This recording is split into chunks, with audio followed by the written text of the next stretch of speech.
Thank you, Mr. Antonio Pedro, Director, Subregional Office for Central Africa of the United Nations Economic Commission for Africa, for accepting to be our guest today. The third meeting of the AU Specialized Technical Committee on Finance, Monetary Affairs, Economic Planning and Integration is being held in Yaounde with focus on transformation. Apparently, this is an age-old issue, transformation. Charles, thank you very much for this opportunity to speak to CRTV radio. Your question is quite pertinent because we've been discussing economic transformation since the 60s.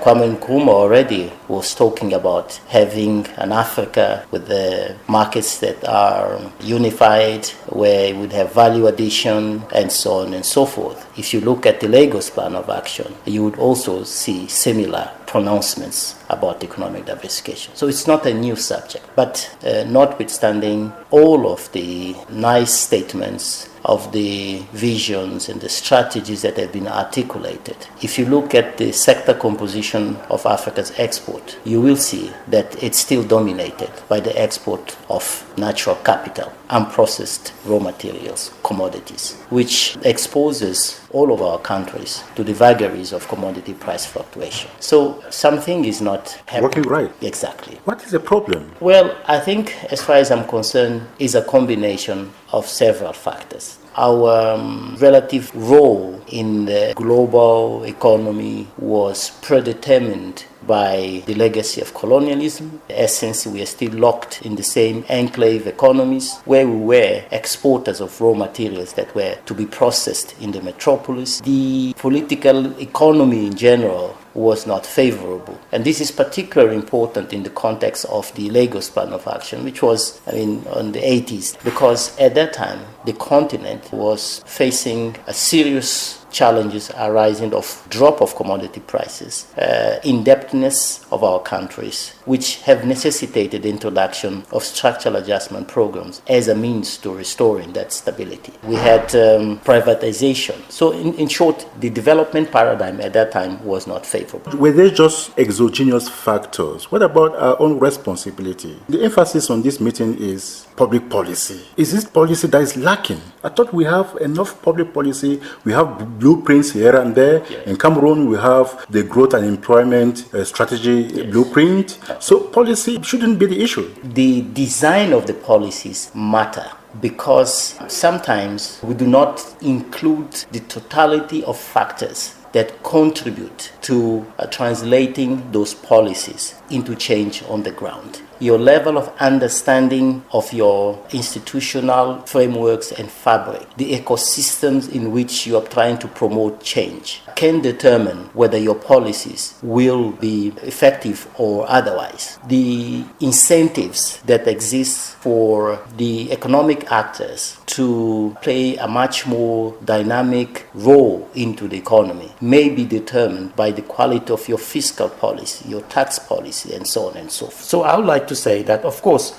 we have to blame also for some of these failures. A couple of pundits argue that we lacked sufficient levels of leadership at all levels. I'm not talking at the political level. I'm looking also at captains of industry in most of those. Some people describe it as transformational leadership. Yes, exactly. So what is the difference now? The difference is that Africa's role in the global world is increasingly becoming important for a couple of reasons. We have numbers now that we didn't have in the past. 1.2 billion people now, 2.5 billion by 2050, and so on and so forth. Second, we have the most youthful labor force in the world. And we still have huge natural resources. Yes, we have very important natural resources. Some of them are key for the future of the Africa of 2050, and so on and so forth. Mrs. Director, and this is the paradox. Yes. We are not using them to generate the necessary wealth and resources and growth that we should generate. What is the problem? Okay, so the paradox of plenty has been recognized. This meeting is all about finding answers to the problem that you have asked. We are here in Central Africa. We met in Douala in September 2017 to look at the vicious circle that characterized the region arising out of its excessive dependence on the export of raw materials. We adopted the Douala Consensus on economic diversification through resource-driven and trade-induced industrialization. More importantly is that already some of our countries, Cameroon in particular, are taking strides towards operationalizing the concept of economic diversification. Your industrial development master plan puts economic diversification both horizontal, that is expanding the number of products that you export, and vertical, that is deepen value addition, increasing the linkages between the dominant sector and other sectors of the economy, are central parts of your industrial development master plan. We are supporting the formulation of these blueprints that you've indicated with granular analysis, with what we call the growth diagnostic studies.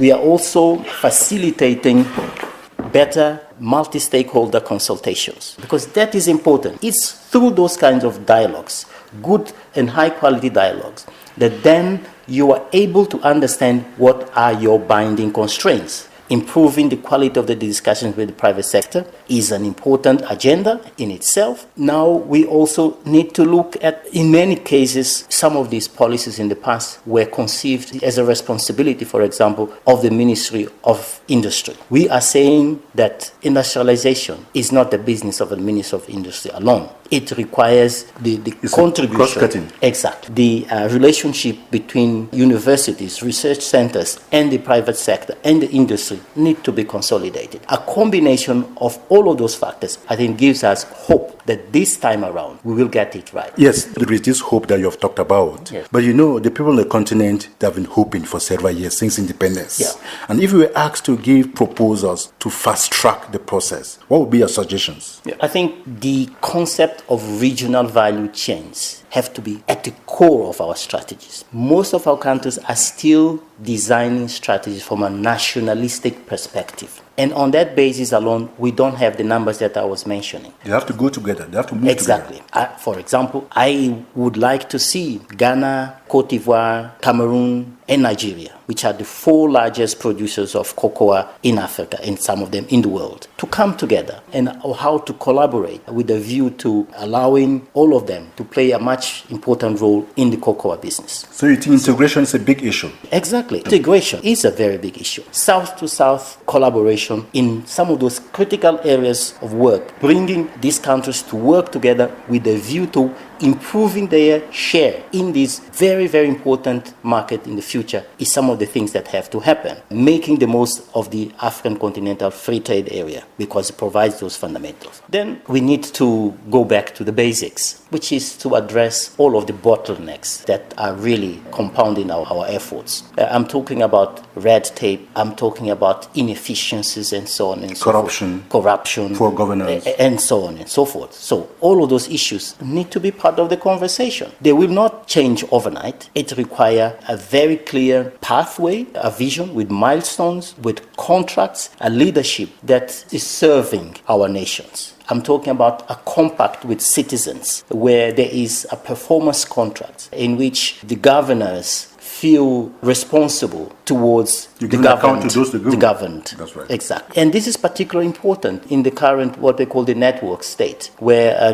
people are connected in such a manner that those divisions in the past are artificial. So we must re-look at our political governance models. Especially when you talk about that and you talk about regional integration, it goes hand in hand. There must be a strong dose of political will to let go of some of the sovereignties for the benefit of regional bloc, this direction towards which we should be moving. Right? Yes, for example, when you look at the so-called development corridors, some of the most successful ones, like for example the Maputo Development Corridor, the foundation for the success was that you have a supranational authority that could navigate around all of those constraints, legal, regulatory, and otherwise. Can the AU help in this direction? I believe in the new mandate of the old NEPA that agency, I think there's reflections in that direction. So, but this should not be, as I said, a blanket authority. It has to be authority that is targeted to a very specific outcome and output, for example, that ability to be able to navigate across the boundaries that we have, because those boundaries